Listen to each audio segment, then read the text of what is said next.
Friends वणक्कम நம்ம சேனல்ல TNPSC group 4க்கு ஜிகேக்கு ஃப்ரீயா டெஸ்ட் பேட்ச் கண்டக்ட் பண்றோம். இன்னைக்கு வந்து டெஸ்ட் நம்பர் 2 6th ஹிஸ்டரியில இருந்து 100 क्वेश्चंस டெஸ்ட். இந்த क्वेश्चन பேப்பர் டிஸ்கிரிப்ஷன்ல இருக்கு. நம்ம சேனல்ல பாத்தீங்க அப்படினா குரூப் 4க்கு பெய்ட் டெஸ்ட் பேட்சும் போயிட்டு இருக்கு. தமிழுக்கு நியூ புக் ஓல்ட் புக் ரெண்டும் கம்பைன் பண்ணி ஒரு பேட்ச் போட்டுருக்கோம். அதே மாதிரி தமிழ் + ஜிகே ரெண்டும் கம்பைன் பண்ணி ஜிகே क्वेश्चन பைலிங்குவல்ல இருக்க மாதிரி உங்களுக்கு பாத்தீங்க அப்படினா மொத்தம் 44 டெஸ்ட் வர மாதிரி தமிழ் + ஜிகே ரெண்டும் கம்பைன் பண்ணி உங்களுக்கு ஒரு டெஸ்ட் பேட்ச் இருக்கும். ஸோ அந்த டெஸ்ட் பேட்சுக்கான டீட்டெயில்ஸ் ரெண்டுமே உங்களுக்கு டிஸ்கிரிப்ஷனில் கொடுத்துருக்கோம்.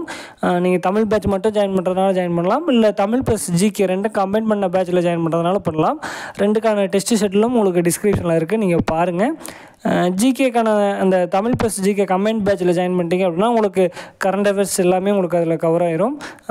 உங்களுக்கு ஃபுல் சிலபஸுமே அதில் கவர் ஆயிரும். ஓகேங்களா? அதற்கான டெஸ்ட் ஷெட்யூல் டிஸ்கிரிப்ஷனில் இருக்குது, நீங்கள் பாருங்கள். பார்த்துட்டு பிடிச்சிருந்து அப்படின்னா ஒரு டெலகிராம் குரூப் லிங்க் டிஸ்கிரிப்ஷனில் கொடுத்துருப்போம், அதில் ஜாயின் பண்ணிட்டு நம்ம அதில் உங்களுக்கு டீட்டெயில்ஸ் எல்லாமே இருக்கும். பார்த்துட்டு நீங்கள் பேமெண்ட் பண்ணிவிட்டு ஸ்க்ரீன்ஷாட் அனுப்பிச்சிருங்க. உங்களை நம்ம வந்து செப்பரேட்டாக பெய்ட் பேட்சுக்கான குரூப்பில் உங்களை ஆட் பண்ணிப்போம். ஓகேங்களா? ஸோ டீட்டெயில்ஸ் எல்லாமே உங்களுக்கு டிஸ்கிரிப்ஷனில் இருக்குது. டெஸ்ட் 2க்கான கொஸ்டின் பேப்பரும் உங்களுக்கு டிஸ்கிரிப்ஷனில் இருக்குது, நீங்கள் டவுன்லோட் பண்ணி டெஸ்ட் அட்டன் பண்ண ஸ்டார்ட் பண்ணுங்கள். ஓகேங்களா? இதற்கான ஆன்சர் கீ நம்ம வந்து 8:30க்குள்ளே உங்களுக்கு நம்ம சேனலில் மாதிரி அப்லோட் பண்ணுவோம். ஸோ அந்த வீடியோவில் உங்களுக்கு டிஸ்கிரிப்ஷனில் ஆன்சர் கீ இருக்கும். ஓகேங்களா? அதேமாதிரி அதில் ஒரு கூகுள் ஃபார்ம் லிங்க் இருக்கும். அந்த கூகுள் ஃபார்மில் உங்களோட மார்க் அப்டேட் பண்ணிட்டீங்க அப்படின்னா உங்களுக்கு 1 or 2 டேஸில் ரேங்க் லிஸ்ட் கொடுத்துருவோம். நீங்கள் என்ன ப்ளேஸில் இருக்கீங்க அப்படிங்கிறது தெரிஞ்சுக்கலாம். ஓகேங்களா? நன்றி, வணக்கம்.